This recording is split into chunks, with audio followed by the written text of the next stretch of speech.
Hello everyone, welcome back to my YouTube channel. आज की class के अंदर अपन 8 फरवरी को जो कुमार गौरव सर के द्वारा आपकी फुलपत्ती वाली क्लास करवाई गई है, तो उसका हैंड रिटन नोट्स के रूप में अपन रिवीजन करेंगे। तो ये क्लास वो आपके लिए वेरी इंपॉर्टेंट होने वाली है, तो प्लीज़ लास्ट तक क्लास को देखना है। चलो अब बिना टाइम वेस्ट किए क्लास की शुरुआत करते हैं। क्वेश्चन नंबर 1 को देखते हैं। WHO के ही ग्लोबल कैंसर बर्डन रिपोर्ट के अनुसार वर्ष 2022 के अंदर किस कैंसर के सर्वाधिक मामले दर्ज हुए हैं? तो फेफड़ों का जो कैंसर है, इससे सबसे ज़्यादा जो मामले हैं वो दर्ज किए गए हैं। तो हाल ही के अंदर ग्लोबल कैंसर बर्डन रिपोर्ट जारी की गई है WHO के द्वारा ही, और इसके अंतर्गत वर्ष 2022 में कैंसर के सर्वाधिक मामलों के अंदर पहले स्थान पर फेफड़ों का कैंसर है 12.4%, और सेकंड स्थान पर है महिला स्तन कैंसर, तो इसके मामले दर्ज हुए हैं 11.6%। और सबसे ज़्यादा मौत है वो फेफड़ों के कैंसर में हुई है, और सेकंड नंबर पर है महिलाओं का स्तन कैंसर है, इससे मौत है वो 9% होती है। और ये सर्वाइकल कैंसर है, उसके कारण ही जो सर्वाइकल कैंसर है किसके कारण होता है? तो HPV वायरस के कारण ये फैलता है, और ये महिलाओं के अंदर सबसे ज़्यादा फैल रहा है। कैंसर का कारण क्या है? तो पहले स्थान पर है तंबाकू, सेकंड स्थान पर है शराब, और थर्ड स्थान पर है मोटापा। तो इनके कारण कैंसर है, इसका मतलब सबसे ज़्यादा फैल रहा है, तो इनको भी याद रख लीजिएगा।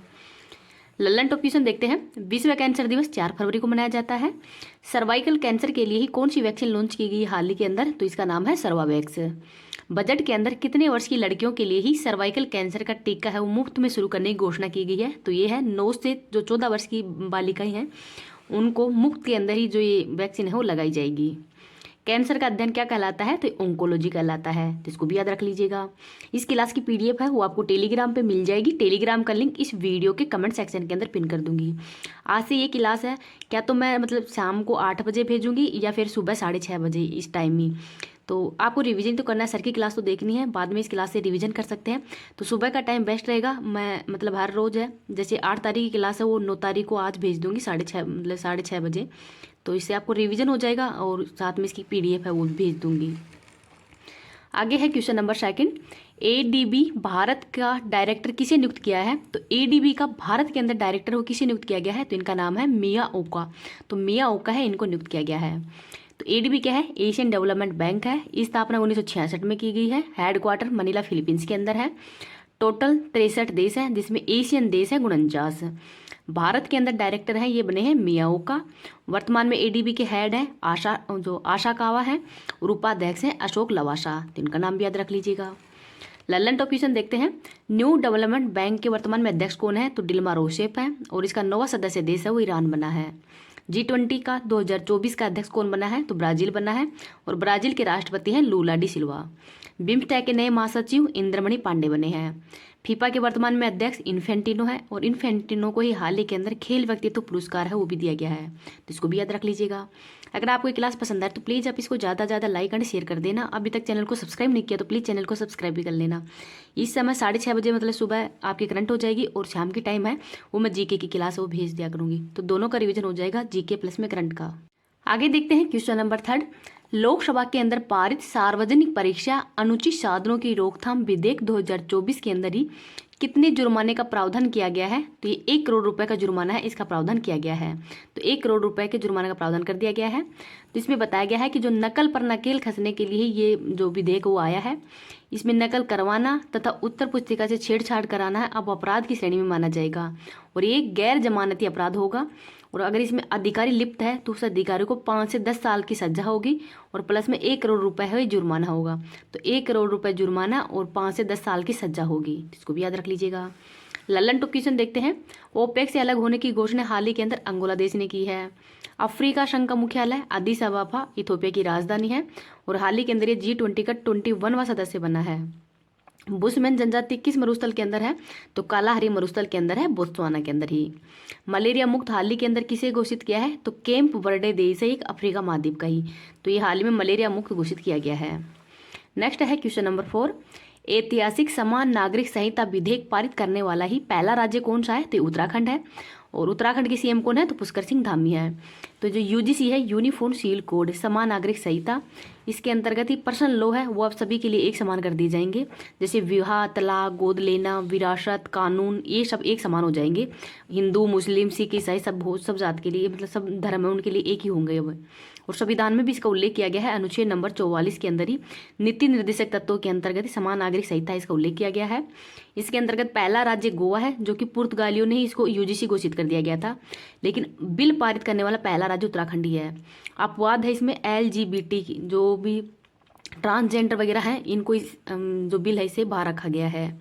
इसमें विवाह है वो मेल वर्सेज फीमेल को ही मतलब मान्यता दी गई है, ऐसे नहीं कि मेल मेल या फीमेल फीमेल, ये इसमें मान्यता नहीं दी गई है। मेल का फीमेल से जो विवाह होगा वही मान्य माना जाएगा। विधेयक है ये 6 फरवरी 2024 को बिल पेश किया गया था और 7 फरवरी 2024 को विधानसभा के अंदर इसको पारित कर दिया गया। अभी गवर्नर के साइन बाकी हैं।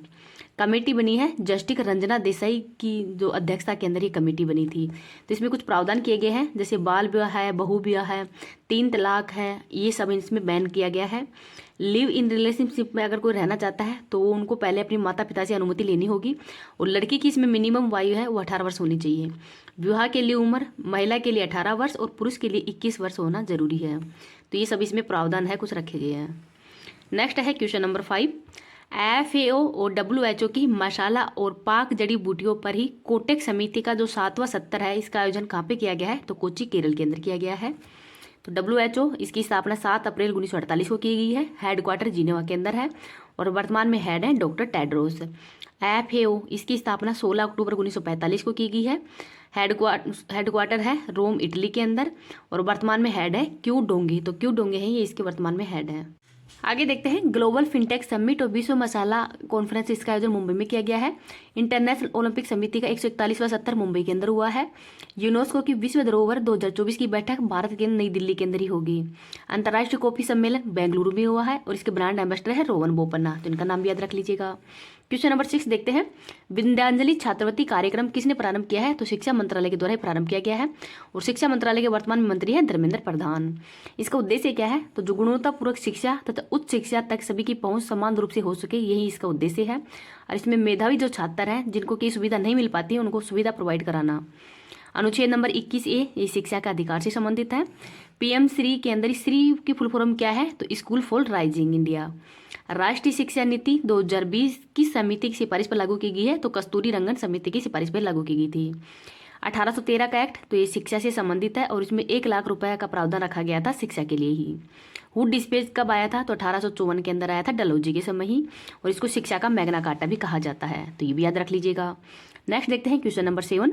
देश की पहली हाइपर वेलोसिटी एक्सपेंशन टनल जो जिगर थंडा S2 है, इसका विकास किसने किया है? तो IIT कानपुर के द्वारा ही किया गया है। और इसका उद्देश्य क्या है? तो जो हाइपरसोनिक मिसाइल है उनका सही निशाना तक पहुंचना है, इसका प्रमुख उद्देश्य है। इसमें रॉकेट मिसाइल इनका परीक्षण किया जाएगा। सुपरसोनिक क्रूज मिसाइल है, इसकी स्पीड है 1 मैक से 5 मैक तक, और हाइपरसोनिक की जो स्पीड है वो है 5 मैक से अधिक, तो इसको भी याद रख लीजिएगा। लालन टॉप क्वेश्चन देखते हैं। IIT मद्रास का पहला ऑफशोर कैंपस है, ये तंजानिया जंजीबार के अंदर खोला गया है। अमृत तकनीक IIT मद्रास के नई बनाई है पानी के अंदर आर्सेनिक का पता लगाने के लिए। अटल सेतु मुंबई को नई मुंबई से जोड़ने के लिए बनाया गया था समुद्र के अंदर, और इसकी लंबाई टोटल 21.8 किलोमीटर। सिलक्यारा सुरंग उत्तराखंड के उत्तरकाशी जिले के अंदर ही है। नेक्स्ट है क्वेश्चन नंबर 8। फीफा फुटबॉल विश्व कप 2026 के लिए ही भारत के अंदर क्वालिफायर मैच कहाँ पे होगा? तो हैदराबाद के अंदर हो गए, भारत वर्सेस कुवैत के मध्य ही।